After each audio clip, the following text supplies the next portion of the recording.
Good evening, students. So, this is our lecture number 3 on the Code of Civil Procedure 1908. Again मैं आपसे माफ़ी चाहूँगा delay के लिए। एक बहुत ही इंपॉर्टेंट मैटर मेरे पास आ गया था जिस पर मुझे अर्जेंटली काम करने की बहुत आवश्यकता थी, जिसकी वजह से मैं कई सारी रातें मैंने बिना सोए बिताई हैं। ठीक है, and I am genuinely sorry कि मैं अगेन इतना डिले के बाद लेक्चर अपलोड कर रहा हूँ। सच बता रहा, इमरजेंसी आ गई थी। अगर नहीं आती तो शायद से मुझे इतना टाइम नहीं लगता और मैं रेगुलरली वीडियोस को अपलोड करते रहता। ये बीच बीच में कभी कभार हो सकता है, नहीं तो आपको रेगुलरली वीडियोस मिलेंगे, ये मेरा आपको प्रॉमिस है। जो भी ये लंबा डिले आपको मिल गया था ना 3-4 महीने का, ये आपको नहीं मिलेगा इसके बाद। ठीक है, ये मैं आपको एश्योर करा रहा हूँ। And again I am so sorry for the delay. ठीक है, मैं काम कर रहा हूँ, मेरे पास ऑलरेडी बहुत सारा काम रहता है। अक्सर मैं जो आपके लेक्चर्स होते हैं ना उसको रात के 1-1:30 बजे रिकॉर्ड कर रहा होता हूँ, क्योंकि सारे काम निपटाने के बाद फिर फाइनली मुझे टाइम मिलता है कि आपके लिए मैं लेक्चर्स बना सकूँ, उसको अपलोड कर सकूँ और आप उसे पढ़ सकें। तो माफ़ कर दीजिएगा इस डिले के लिए। खैर, इस चीज़ को साइड करते हैं और अपने लेक्चर को कंटिन्यू करते हैं।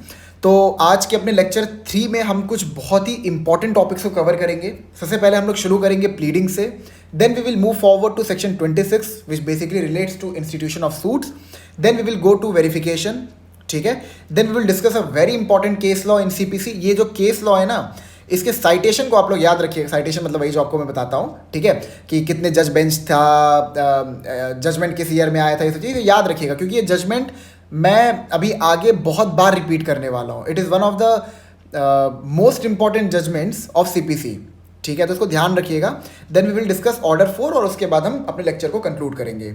ठीक है, तो आज के लेक्चर को शुरू करने से पहले अगेन मुझे एक बार आपको स्टेजेस ऑफ सिविल ट्रायल को बताना पड़ेगा, क्योंकि जब आप उसको देख लेंगे ना स्टेजेस को दोबारा, तो आपको क्लैरिटी आ जाएगी कि मैं आपको पढ़ा कैसे रहा हूँ। मैं आपको एक चीज़ बताता हूँ, जज आप बने या ना बने, भगवान करे कि आप सब लोग जज बने या फिर कोई ना कोई अच्छी गवर्नमेंट एग्जाम को क्रैक करें। ठीक है, मैं आपको एक चीज़ एश्योर करा सकता हूँ, अगर आप मेरे लेक्चर्स को देख रहे हो ना, जो भी प्रैक्टिसिंग एडवोकेट होगा, ठीक है, और अगर मान लो कोई कॉलेज में है, कोई लॉ स्कूल में है, कोई भी है, ठीक है, मैं आपको एक चीज़ मतलब ये गारंटी दे सकता हूँ कि मेरे लेक्चर्स को देख के एटलीस्ट आप कोर्ट प्रोसीजर को तो समझ जाओगे। ठीक है, मतलब अच्छे समझ जाओगे कोर्ट प्रोसीजर चलता कैसे है, कैसे आप कैसे आप कोई एप्लीकेशन है, कोई सूट है, कोई प्लेंट है, उसको ड्राफ्ट कैसे करोगे। अगर कल को आप वकालत में आगे जाते हो तो आपको, अगर मान लीजिए आपको कोई केस आ जाए, कोई सिविल केस आ जाए आपके पास और आपको एक सूट को ड्राफ्ट करना है, तो उसको ड्राफ्ट कैसे करोगे ना, मैं पूरे प्रोसीजर को उसी तरीके से लेके चल रहा हूं कि जैसे आपको चीज़ों को ए से लेके फ्रॉम 0 से लेके 100 तक जाना होता है। जैसे काउंटिंग हम करते हैं 0 से लेके 100 तक, तो जो भी प्रोसीजर एक सिविल ट्रायल में चालू होता है, जो पूरा होता है, उसी के हिसाब से, जो सिविल ट्रायल में फॉलो किया जाता है, उसी के हिसाब से मैं आपके लेक्चर सीरीज बनाता हूँ। ठीक है, तो इससे आप बहुत कुछ सीखेंगे। तो मेरा आपसे उम्मीद यही है कि आप इसको बहुत ध्यान से पढ़ते होंगे, आप नोट्स वगैरह बनाते होंगे, क्योंकि ये आपको बहुत ज़्यादा हेल्प करेगा इन फ्यूचर। ठीक है, और बाकी आपको टेलीग्राम ग्रुप में नोट्स वगैरह भी मिलते रहेंगे। एक लेक्चर का मैंने अपलोड कर दिया, बाकी आपको मिल जाएंगे। वही वो because of positive of time मैं चीज़ों को नहीं कर पा रहा, बट इतना मैं आपको एश्योर करा रहा कि आपको चीज़ें मिलेंगी। थोड़ा लेट होगा लेकिन मिलेंगी, ये मेरा आपको मतलब वादा है। ठीक है, तो चलिए शुरू करते हैं, टाइम पर बात नहीं करते हैं। तो हमने अपने लास्ट लेक्चर में ये चीज़ समझा था कि स्टेजेस ऑफ सिविल ट्रायल क्या होता है, समझा था अच्छे से हमने। एक बार उसको दोबारा रिपीट कर लेते हैं। ठीक है, अलग अलग कलर्स को मैं यूज़ करूंगा ताकि आपको रिमाइंड करवाने में मेरे को बिल्कुल डिफिकल्टी ना हो। तो सबसे पहले हमने क्या समझा था, सबसे पहले हमने ये समझा था कि there have to be a cause of action, there must be a cause of action to institute a civil suit. ठीक है, कॉज ऑफ एक्शन क्या होता है ये हमने समझा था ना। सपोज ए और बी के बीच में कॉन्ट्रैक्ट हुआ, बी ने उसको ब्रीच कर दिया। अब अगर बी ने ब्रीच कर दिया तो ए के पास कॉज ऑफ एक्शन आ गया। ठीक है, फॉर ब्रीच ऑफ कॉन्ट्रैक्ट। ठीक है, तो जो मोस्ट एसेंशियल पार्ट होता है किसी भी सिविल सूट का, वो क्या होता है, कॉज ऑफ एक्शन। ठीक है, अब सपोज अगर ए के पास एक कॉज ऑफ एक्शन आ गया है, तो नेक्स्ट स्टेप क्या करेगा, he will file a plaint, he will present a plaint in the court. तो नेक्स्ट स्टेप आपका क्या हो गया, नेक्स्ट स्टेप आपका हो गया प्रेजेंटेशन ऑफ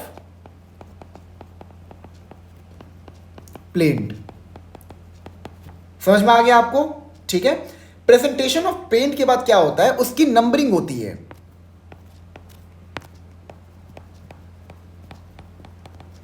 ठीक है, नंबरिंग बेसिकली मतलब ऑफिस ऑब्जेक्शन के पहले भी हो सकता है, उसके बाद भी हो सकता है। ठीक है, तो इन दोनों स्टेप को आप साथ में ही लेके चलेगा। अभी आपको समझाऊंगा नंबरिंग क्या होता है। ठीक है, नंबरिंग होने के बाद ही आपका जो सूट होता है ना, वो इंस्टीट्यूट हो जाता है। ठीक है, मैं काम करता हूं, ऑफिस ऑब्जेक्शन को यहां पे डाल देता हूं। जब आप प्लेंट को प्रेजेंट करते हो, ठीक है, जब आप प्लेंट को प्रेजेंट करते हो तो there may be some office objections. अच्छा, क्या ऑफिस ऑब्जेक्शंस हो सकते हैं? आपने प्लेंट को प्रेजेंट किया, ठीक है, तो प्लेंट का एक पर्टिकुलर फॉर्मेट होता है जिसको आपको फॉलो करना होता है। जैसे उसमें मेमो ऑफ पार्टीज जाता है, उसमें वेरिफिकेशन जाता है, उसमें एफिडेविट जाता है, ठीक है। तो जो एफिडेविट जाता है ना, उसके बाद नोटरी होती है, ठीक है। अब मान लिया आपने नोटरी नहीं करवाया, या फिर आपने वकालतनामा लगाया, वकालतनामा पे एक 2 रुपये का स्टैंप लगता है, ठीक है, कोर्ट फी कहते हैं उसे हम। जब आप प्रैक्टिस, अगर आप लॉ स्कूल में जब प्रैक्टिस चालू करोगे तो ये होता है, मतलब कई सारे प्रोसीजर्स हैं जो आपको मिलेंगे, लॉज में ही मिलेंगे, ऐसा नहीं कहीं बाहर कोई बहुत ही एलियन चीज़ है। वो सारी की सारी चीज़ें कानून में लिखी हुई हैं, बट इतनी सारी चीज़ें इंसान पढ़े कैसे और याद कैसे रखे, ठीक है। तो मैं आपको ईजी करने के लिए बता दे रहा कि कोर्ट फी लगती है उसके ऊपर, वकालतनामा के ऊपर 2 रुपये की लगती है कोर्ट फी, ठीक है। आपने 2 रुपये कोर्ट फी नहीं लगाई, तो अगर ये क्या हो गया, ऑफिस ऑब्जेक्शन हो गया। ऑब्जेक्शन मतलब बेसिकली वो आपको डिफेक्ट बता रहा है। जब आप जाते हैं कोर्ट में, जब आप फैसिलिटेशन सेंटर जाते हो और वहाँ पर जब प्लेन को सबमिट करते हो, तो उसमें अगर कोई भी डिफेक्ट रहता है तो बंदा आपको बता देता है कि ये आपके प्लेंट में ये डिफेक्ट है, ठीक है। जब वो सारे के सारे डिफेक्ट क्लियर हो जाते हैं तो फिर क्या होता है, सूट की नंबरिंग होती है। नंबरिंग जैसे क्या होता है, मैं आपको समझाता हूँ। सपोज जो आपका केस है वो कोर्ट रूम नंबर 10 में लगा है, ठीक है। अब उस पर्टिकुलर केस का नंबर क्या है, उस पर्टिकुलर केस का नंबर है 251 ऑफ 2025। इसका मतलब ये है कि उस पर्टिकुलर कोर्ट में अब तक 250 सिविल केसेस लग चुके हैं और आपका जो केस है वो है 251, ठीक है। और ये 2025 का है। यही होता है, जो आप पढ़ते हो ना अक्सर, वो साइटेशंस देखते हो, किसी केस का लिखा होता है उस पर SCC 300/2025। ये मतलब वही होता है कि उस पर्टिकुलर कोर्ट में इतने केसेस इंस्टीट्यूट हो चुके हैं and this is the number of your case, ठीक है। ओके, अब नेक्स्ट आगे बढ़ते हैं। हाँ, अच्छा, मैंने आपको एक चीज नहीं बताया, ऑफिस ऑब्जेक्शंस को क्लियर करने के लिए आपको कितना दिन मिलता है? 7 दिन, ठीक है। जिस बीच में आपको जो भी डिफेक्ट्स होते हैं आपके प्लेंट में, आपके सूट में, उसको आपको क्योर करना होता है। इतना आपको क्लियर है? नेक्स्ट हम लोग आगे बढ़ते हैं।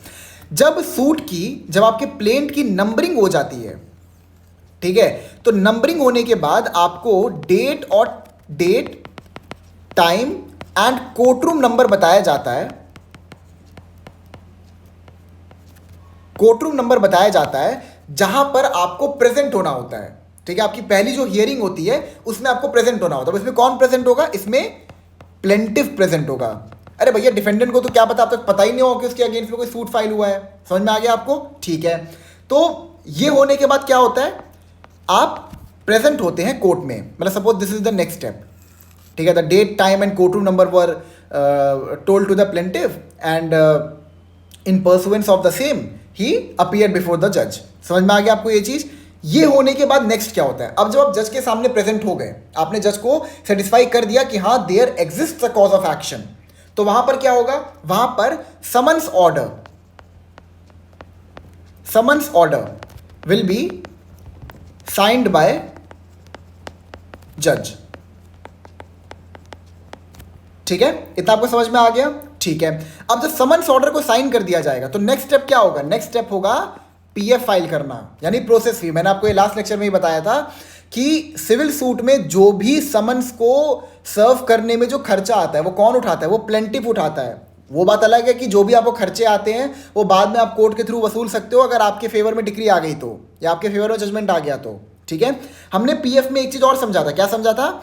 कि आपको ये पीएफ में क्या कहते हैं कि आपको कॉपीज ऑफ प्लेंट भी देना होता है, ठीक है। अच्छा, कॉपीज ऑफ प्लेंट देने की आवश्यकता क्या हो गई? देखो क्या होता है ना, एक एनवलप होता है, उसके अंदर प्लेंट की एक कॉपी डाली जाती है और वो जो एनवलप होता है ना वो भेजा जाता है डिफेंडेंट को। अब एक बात बताओ, अगर डिफेंडेंट को यही नहीं पता होगा कि उसके अगेंस्ट में क्या चीज फाइल किया गया, कौन सा प्लेंट फाइल किया गया, प्लेंट में पूरी इंफॉर्मेशन लिखी होती है कि तुमने क्या क्या मेरे साथ गलत किया और कब गलत किया है, ठीक है। तो जब उसको पढ़ेगा तभी उसको पता चलेगा कि अरे भैया ये मैंने किया है। समझ में आपको ये चीज? तो इसीलिए हम कॉपीज ऑफ प्लेन डालते हैं। अच्छा, इसका मैंने आपको एक चीज और बताया था, रुको मैं ये हटा दे रहा हूं ये पार्ट, ठीक है। इसमें मैंने आपको एक चीज और बताया था। क्या बताया था? कि अगर इससे आपने नॉन कंप्लायंस किया, आपने पीएफ फाइल नहीं किया, या फिर सपोज आपने प्लेंट की कॉपी सबमिट नहीं की, तो वहां पर क्या होगा, either we will enter into order 7 rule 11F और we will enter into order 9 rule 2, ठीक है। ऑर्डर 7 रूल 11F किससे डील करता है? रिजेक्शन से। ये मैंने आपको बताया था ना कि पीएफ फाइल नहीं करना या प्लेंट की कॉपी को सबमिट नहीं करना is a ground for the rejection of plaint, ठीक है। और ऑर्डर 9 रूल 2 किस बारे में बात करता है? Dismissal of plaint. दोनों में से कुछ भी हो सकता है। Is that clear? इसको हम लोग डिटेल में डिस्कस करेंगे आगे कि आप आप अभी आपके दिमाग में सवाल आ रहा होगा कि रिजेक्शन कब होता है, डिसमिसल कब होता है, ये सब लोग आगे समझेंगे। अब ये सवाल दिमाग में मत लाना, अभी बस प्रोसेस को याद रखो, ठीक है। आगे बढ़ते हैं, ठीक है। अब सपोज प्रोसेस फी भी पे हो गई और प्लेन की जो कॉपी है वो भी सबमिट हो गई, तो नेक्स्ट स्टेप यहां पे क्या होगा? समन्स इशूड, ठीक है। जो समन्स होंगे it will be issued. Next step क्या होगा? समन्स विल बी सर्व्ड, ठीक है। शॉर्ट में लिख रहा हूं, ठीक है। Summons will be served. अच्छा, समन सर्व होने के बाद अब सपोज वो जो प्लेंट की कॉपी है वो डिफेंडेंट तक पहुंच गई। अब डिफेंडेंट उसको खोलेगा, उसको पढ़ेगा।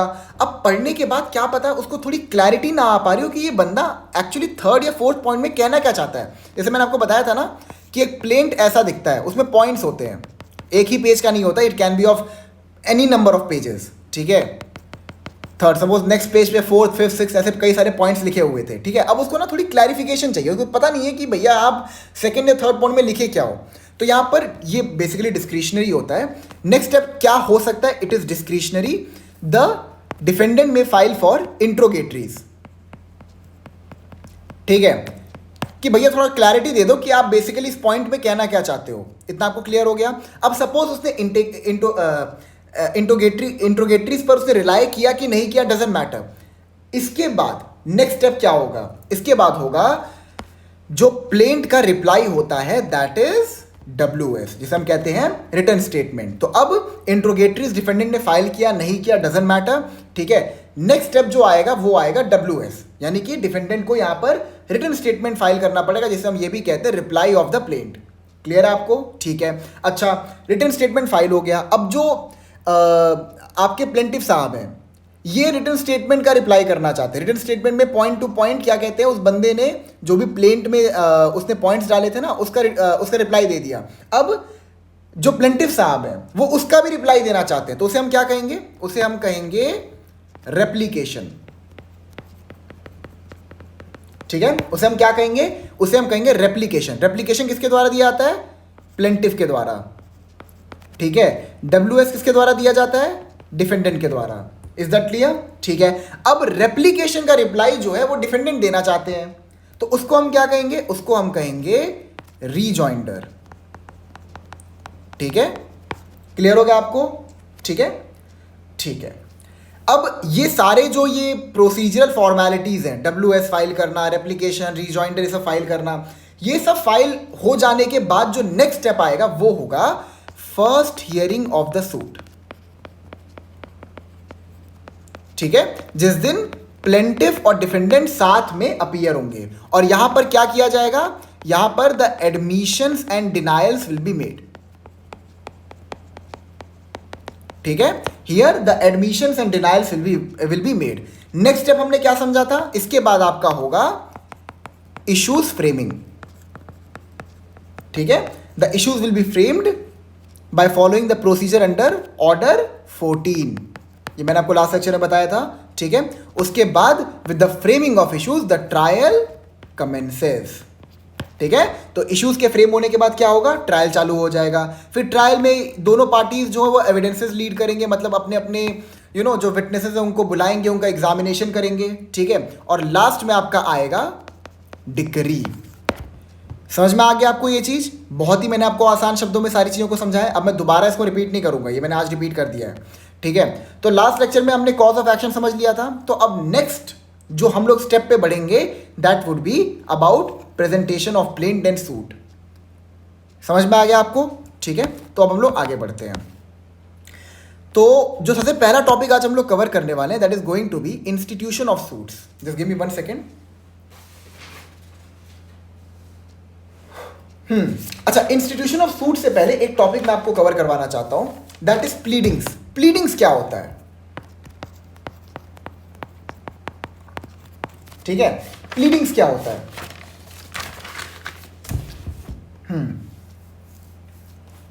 अच्छा, मैंने आपको एक चीज और लास्ट लेक्चर में बताया था, अगर आपको याद हो, with regard to admissions and denials, A and D लिख दे रहा मैं इसको इन शॉर्ट, ठीक है, कि एडमिशंस एंड डिनायल्स जो होते हैं उसके बेसिस पर ही इश्यूज को फ्रेम किया जाता है, ठीक है, ये मैंने आपको लास्ट लेक्चर में बताया था ना। तो इश्यूज जो फ्रेम किए जाते हैं वो उन्हीं टॉपिक पे किया जाएगा जिसपे जो डिफेंडेंट है वो एडमिट ना करे। अब भैया प्लेंटिफ कहता है कि डिफेंडेंट ने मेरे से 3 लाख रुपए लिए हैं, ठीक है, डिफेंडेंट कहता है कि नहीं भाई मैंने से 3 लाख रुपए नहीं लिए हैं, तो वहां पर इसका इशू फ्रेम किया जाएगा। डिफेंडेंट ने कह दिया हाँ भाई मैंने से 3 लाख रुपए लिए थे लेकिन मैंने इसको चोट नहीं पहुंचाई थी, तो यहां पर 3 लाख रुपए लिए थे कि नहीं लिए थे इसके ऊपर इशू को फ्रेम नहीं किया जाएगा। खैर वो चलिए लास्ट लेक्चर में डिस्कस कर लिया था, ठीक है। तो पहला टॉपिक हम लोग शुरू करते हैं which is going to be pleadings, ठीक है। प्लीडिंग्स जो है they are generally of 2 types, ठीक है। पहले आपका हो गया प्लेंट, ठीक है, और दूसरा आपका हो गया WS। प्लेंट के बारे में एक चीज जो मैंने आपको बताई थी कि as soon as the plaint is numbered, as soon as the plaint is numbered it becomes a suit, ठीक है, क्योंकि अगर एक बार उसकी नंबरिंग हो गई तो फिर तो आपको जज के सामने प्रेजेंट होना ही होना है। क्लियर हो गया आपको ये चीज, ठीक है।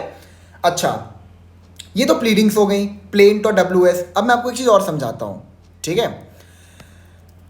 जो आपका ये रेप्लिकेशन होता है, जो आपका ये रीजॉइंडर होता है, ठीक है, रेप्लिकेशन, रीजॉइंडर, या फिर सपोज आपने कोई भी एप्लीकेशन लगाया है, किसी भी चीज का एप्लीकेशन आपने लगाया for amendment of pleadings, for amendment of pleadings, या फिर सपोज आपने नेसेसरी पार्टी को ज्वाइन नहीं किया था। नेसेसरी पार्टी बेसिकली वो पार्टीज होती है जिनके बिना डिक्री नहीं पास हो सकती। मतलब मान लो ए और बी एक जॉइंट हिंदू फैमिली प्रॉपर्टी के ओनर है, मतलब sorry joint Hindu family property के वो ओनर है, दोनों उसमें को पार्टनर है, ठीक है। अब ए ने सूट फाइल कर दिया सी के अगेंस्ट में रिगार्डिंग दैट प्रॉपर्टी। सी कहता है कि वो प्रॉपर्टी मेरे को बिलोंग करती है, तो ए ने सी के अगेंस्ट में सूट फाइल कर दी, सॉरी सी ने ए के अगेंस्ट में सूट फाइल कर दिया कि ये जो प्रॉपर्टी है joint Hindu family property it belongs to me, ठीक है। अब यहां पर सी ने सूट को इंस्टीट्यूट कर दिया, बट यहां पर डिक्री तब तक पास नहीं हो सकती जब तक कि बी को उसमें पार्टी ना बनाया जाए, ठीक है। तो सपोज आपने एप्लीकेशन इसका भी लगा दिया ऑफ व्हाट, नेसेसरी पार्टी, ठीक है। तो ये जो सारी की सारी चीजें होती हैं, replication, rejoinder, application, plaint, WS, these are all collectively called as suit. समझ में आ गया आपको ये चीज, ठीक है, ओके। तो प्लीडिंग्स आपको क्लियर हो गया। नेक्स्ट हम लोग आगे बढ़ते हैं।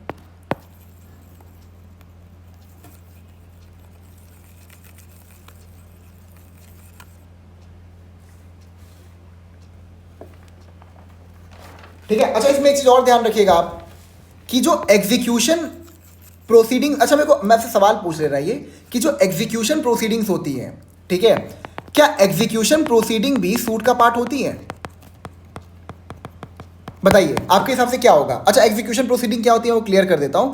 कई बार क्या होता है ना, डिक्री पास हो जाती है, लेकिन डिक्री पास होने के बाद भी जो जजमेंट डेटर होता है, ठीक है, जो जेडी होता है आपका, जजमेंट डेटर जिसे हम कहते हैं, वो डिक्री से कंप्लाई नहीं करता है। अब उसको कह दिया गया है कि भैया आपको ए को 3 लाख रुपए देने हैं, बी को कहा गया कोर्ट के द्वारा डिक्री में कि आपको ए को 3 लाख रुपए देने हैं। अब बी जो है वो 3 लाख रुपए दे ही नहीं रहा है, तो यहां पर ए जो है वो एग्जीक्यूशन का सूट फाइल कर सकता है कि भैया इससे कैसे भी करके 3 लाख रुपए निकालो। तो वहां पर कोर्ट क्या कहते हैं कि जो बी की प्रॉपर्टीज है उसको अटैच करवा सकती है, जब्त करवा सकती है, ठीक है, वही सब समझ लो। हाँ, तो नाउ द क्वेश्चन इज कि whether execution proceeding is the part of the suit. The answer is yes, क्योंकि हम लोग कभी भी एग्जीक्यूशन का सूट नहीं डालते हैं, हम हमेशा ही एग्जीक्यूशन की एप्लीकेशन लगाते हैं,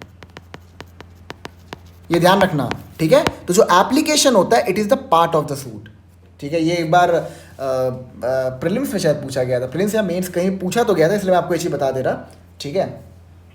चलो प्लीडिंग्स आपको क्लियर हो गई। अब नेक्स्ट टॉपिक हम लोग बढ़ते हैं which is basically institution of suit.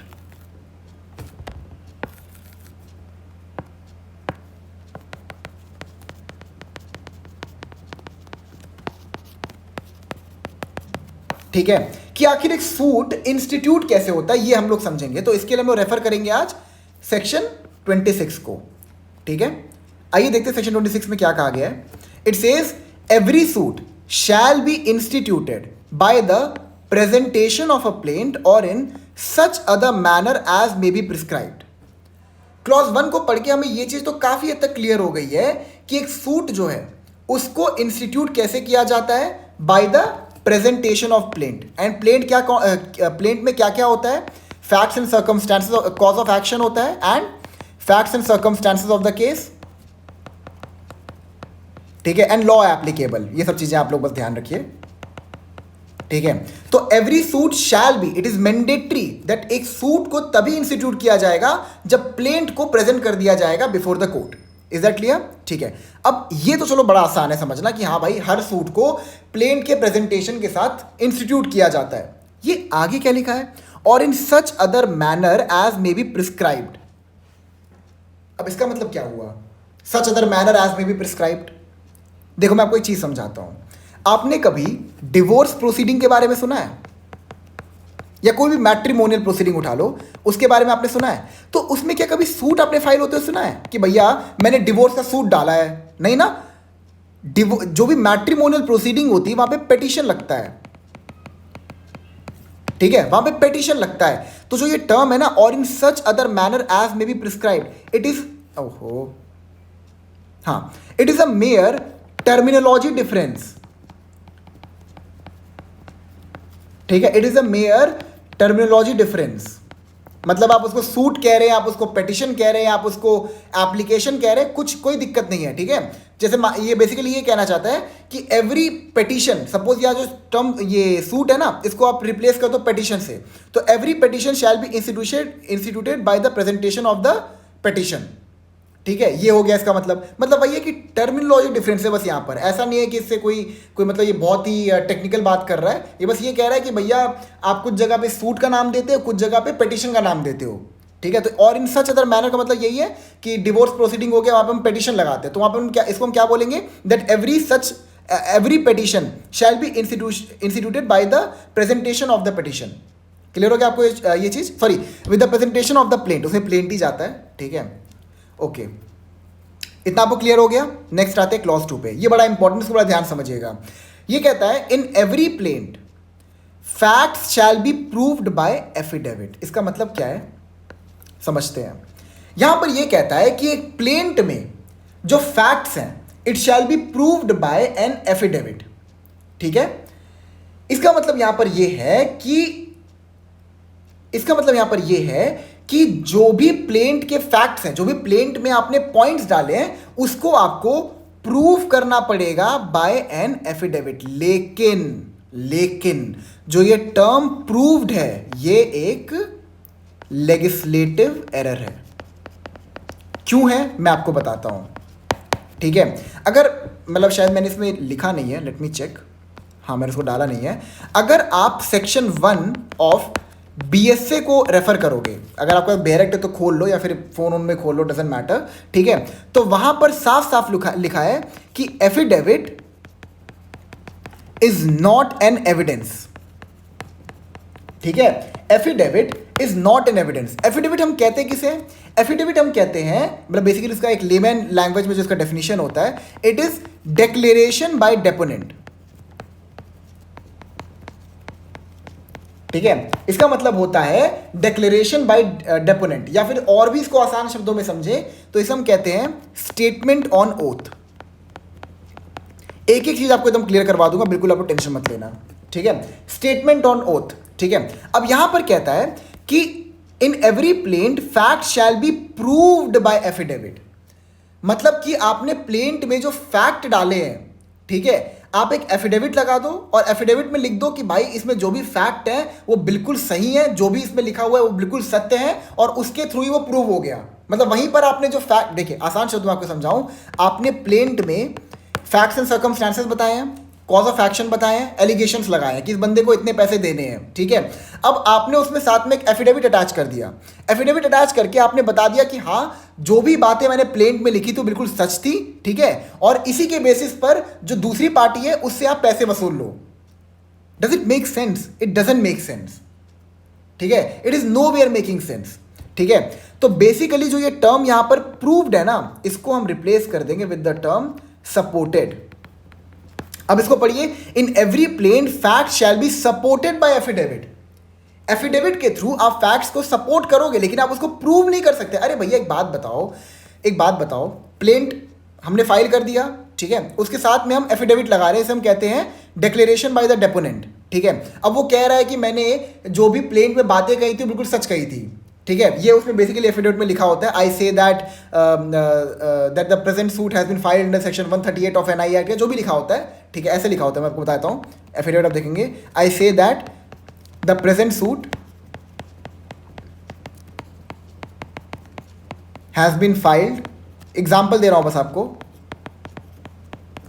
Under section 138 of NI act.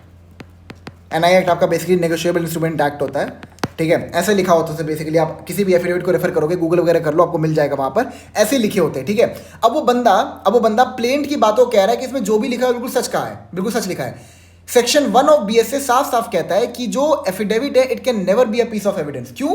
क्योंकि भैया एफिडेविट में तो बंदा वही बातें बोलेगा ना जो उसको फेवर करेंगी। समझिए मेरी बात को। अब वो कहता है कि जो भी पॉइंट्स प्लेंट में लिखे हैं वो सारे के सारे सत्य हैं, वो बिल्कुल सच पॉइंट है, इसके बेसिस पर जो दूसरी पार्टी उससे आप पैसे वसूल लो।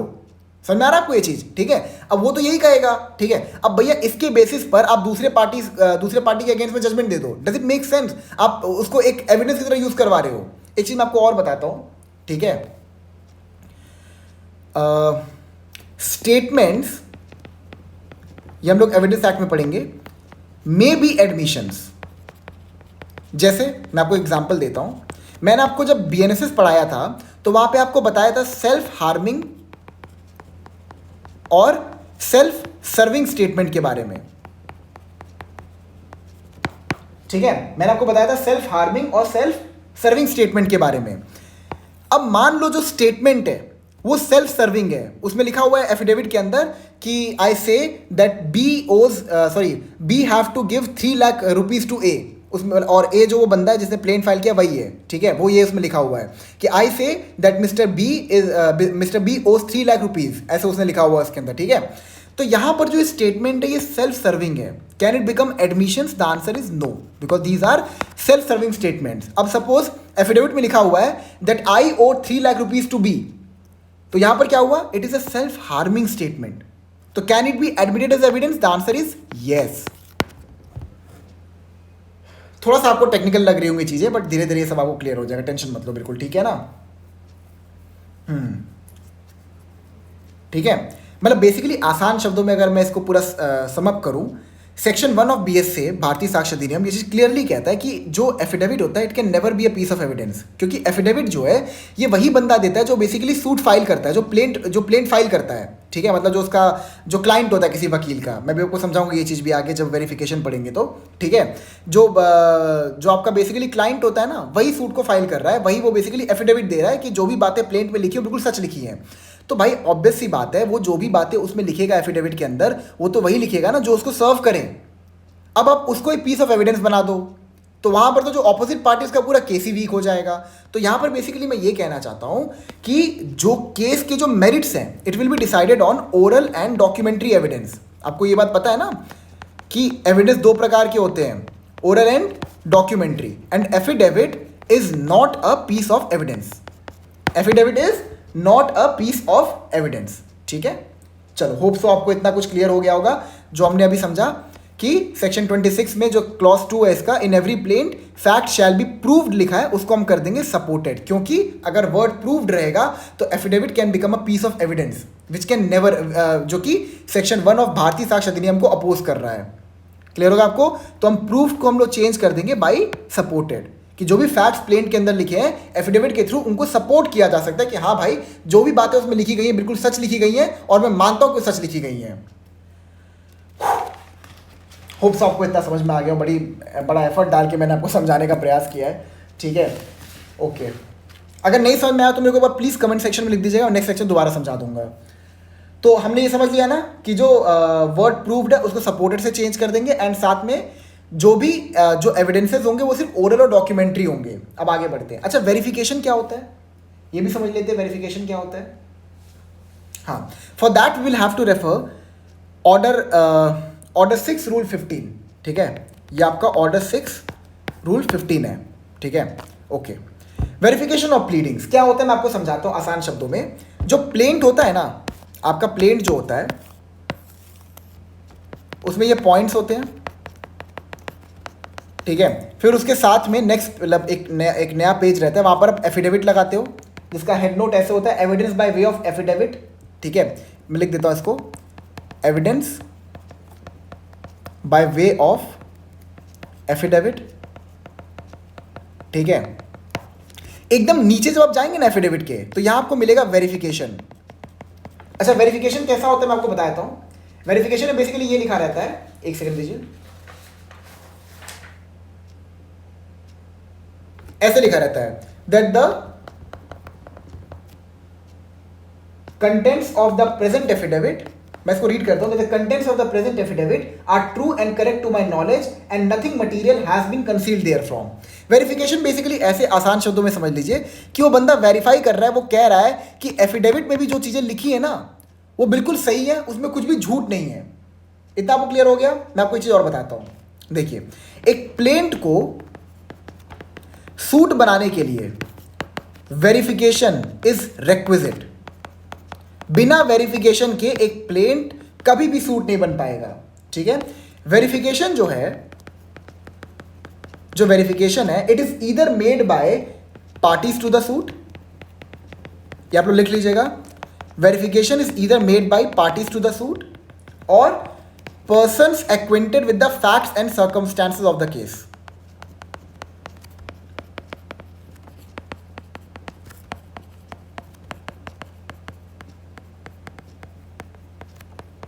ठीक है, इसका मतलब क्या मैं आपको समझाता हूं।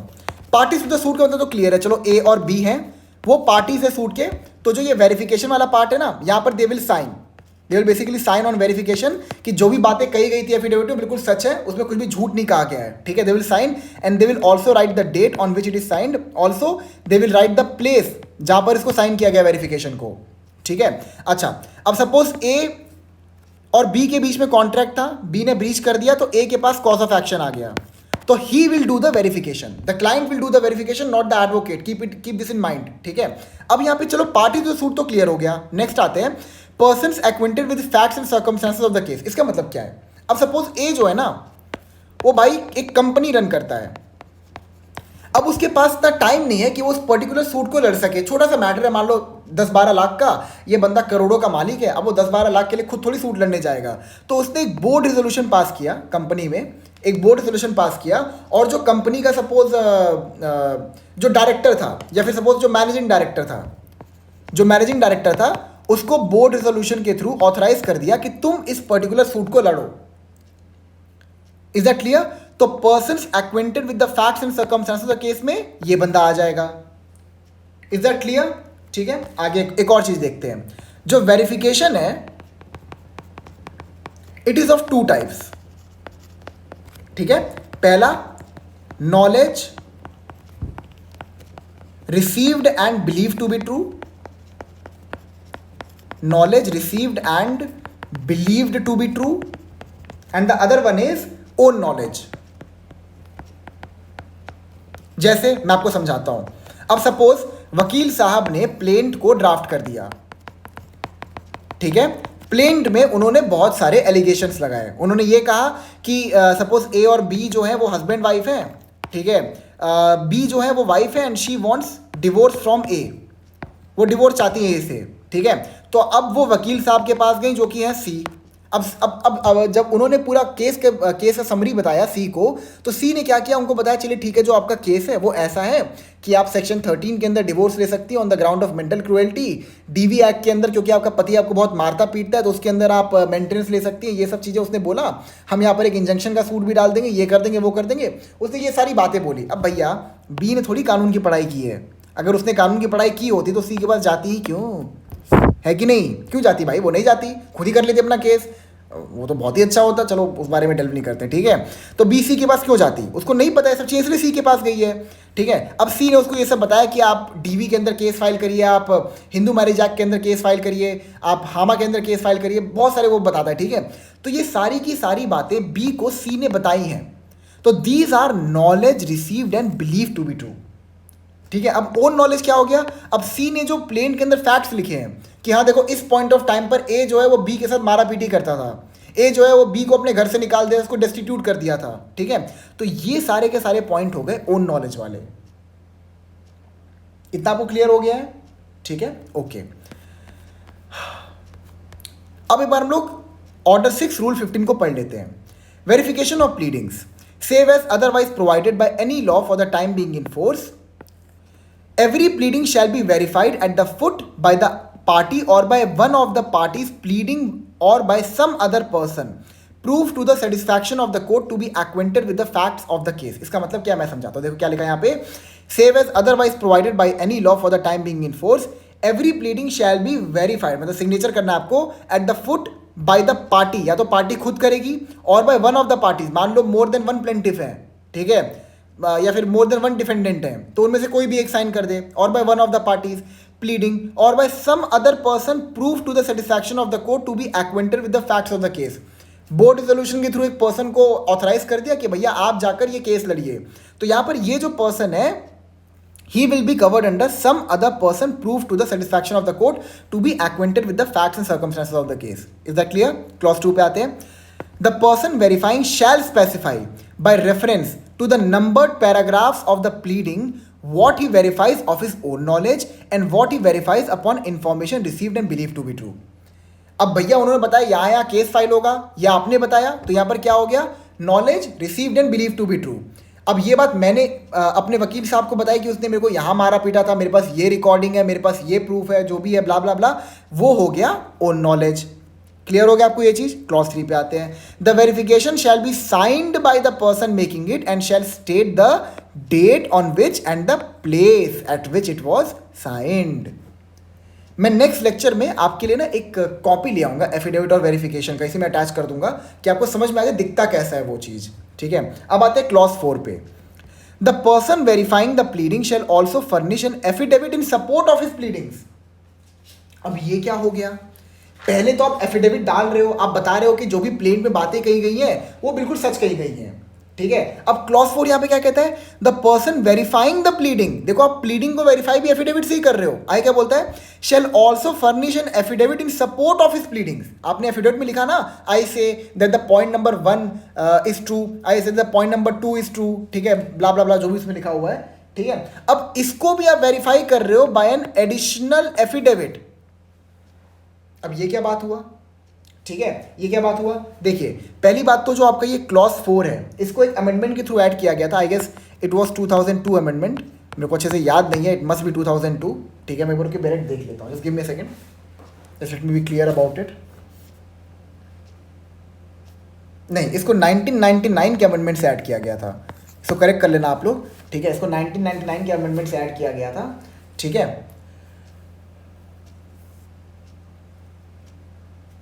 ठीक है, हाँ। तो just give me a second,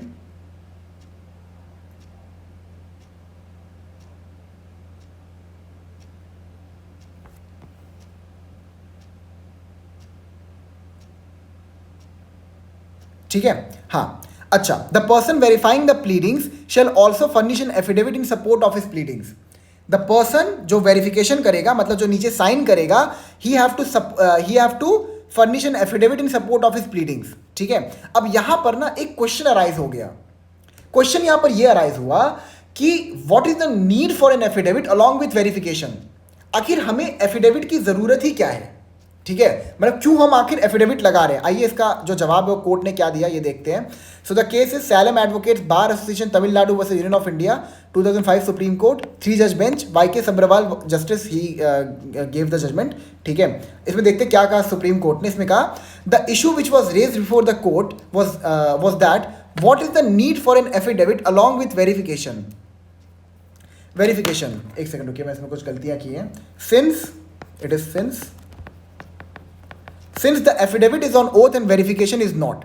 आखिर एफिडेविट और वेरिफिकेशन की जरूरत क्या है, और साथ ही साथ जो एफिडेविट है वो ओथ पे होता है, लेकिन जो वेरिफिकेशन है वो तो नहीं होता है, ठीक है। आगे बढ़ते हैं, इसमें कोर्ट ने क्या कहा, the court observe that the purpose of affidavit is to put an additional responsibility upon the parties to refrain from making false pleadings.